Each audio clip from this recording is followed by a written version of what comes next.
Hey there and welcome back to another video. In this video I'm going to show you how to add products from CJ Dropshipping to Shopify, okay? So let's get started. So listing product to your store is the first step to starting your business after connecting your Shopify store with CJ, okay? So first of all you have to find products on the CJ platform. You can browse their trending products or research by keyword here. For example, I'm gonna choose hot pot and then tap search like this and it will show some products, but make sure first you are logged into CJ Dropshipping, okay?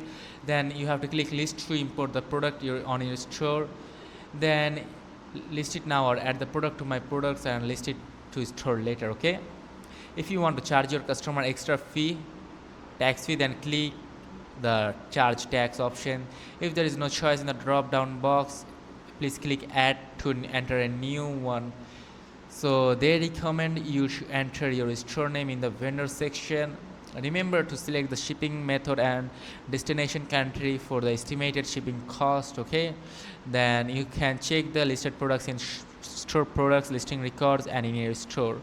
So after the pop-up shows up listed successfully, you can click view in store to check it also. You can go to the store products listing records section to check it on the CJ platform. So that's it. This is how you can connect your products from CJ Dropshipping to Shopify. Like follow these steps here and then you can add them. If this video is helpful, make sure to like and subscribe for more. See you in the next video.